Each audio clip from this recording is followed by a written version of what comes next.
Hey guys, so here is question number 1, which deals with the unit circle. So the question is, list the coordinates of 7 pi over 4. So all you have to do is find 7 pi over 4, there we go, and write those numbers down. And it is that easy. Negative square root 2 over 2, okay. Then, number 2, using pi over 3 as a reference angle, list all the ordered pairs. Okay, so first, let's take, what was it, pi over 3, and convert it. So it'll be 180 over pi. The pi's cancel out, so we get 180 over 3, which reduces to 60. So this is where we do the bow tie.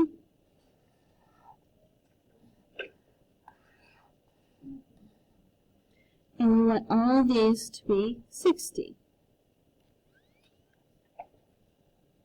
Okay, so this will be 60. I like quadrant 1, so this is 180. So this line stops 60 degrees short of 180, so this would be 120. This line is 60 degrees past 180, so that would be 240. And this line here is short of reaching 360 by 60, so that would be 300. So now all we do is go to the unit circle and read. So 60 degrees is 1/2 square root 3 over 2. 120, same numbers, but your x value is going to be negative. 240, everybody's negative, but the same numbers. And then 300, same numbers, but the y value is going to be negative. Okay. Now, the next question is going to ask which trig functions are positive in quadrant 3 and why. So, quadrant 3. So, we know everybody is negative in quadrant 3. So, we know, oopsies, cosine and sine are there. So let's just do this. My negative values are going to be sine and cosine, and their reciprocals. Okay. Now the question is going to be who's positive. So let's look at tangent. We know tangent is sine over cosine. Well, sine and both cosine are negative, so a negative divided by a negative is a positive. So if tangent is positive, then its reciprocal would also be positive. Okay. Cool. Now, number 4 says the ordered pair of the unit circle represents ratios of cosine and sine. Explain why these represent the ratios in a specific order. So I'm going to go back to 9th grade, maybe 10th, to SOHCAHTOA. And because we're only talking about sine and cosine, I'm going to just throw that one away. And let's draw a triangle. Let's make it in quadrant 1. So this will be A, O, and H. Okay, so let's think about cosine and sine. So which one is x and which one's y? Yes, x is for cosine, y is for sine. Now look here, cosine has adjacent. And notice where the adjacent is on the x-axis. So that goes there. And then cosine has the O, which is like a little y value, and this is opposite. And that goes there. Okay? And that's why it is. Kind of fun. Okay? Now here, you need to draw a quadrant 4. And so we know sine is negative 20 over 29. So label A, O, and H. So SOHCAHTOA.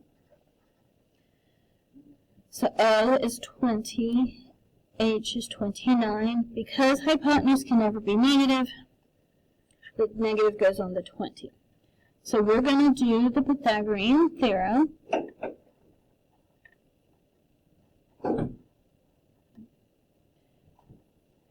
And so please remember, a negative squared is positive. Y'all write it correctly, but you're not putting it into the calculator correctly. So please be careful. Okay, so now we're going to subtract 400.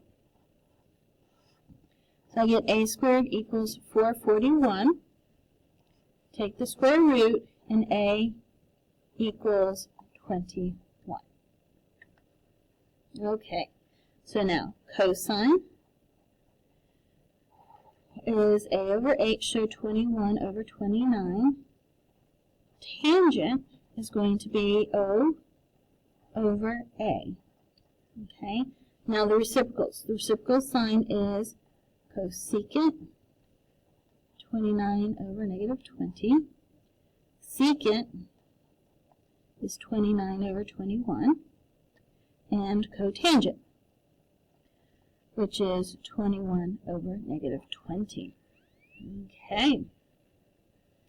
Last but not least, a typical windmill in the Netherlands has 4 blades, each with a 10-meter length.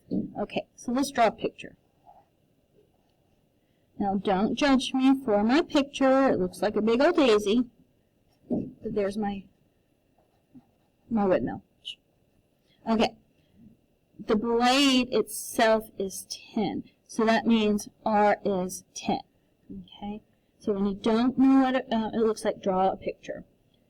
Okay, angle of each blade is at 15 degrees. But we know we can't have 15 degrees, so let's go ahead and convert this into radians.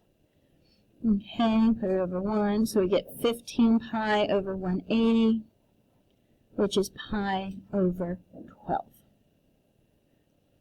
So the formula for arc length is just r theta, so it's 10 times pi over 12, which is 10 pi over 12. Reduced is 5 pi over 6, or, let me grab my calculator, or you can get a decimal value, divide by 6, and you get 2.62.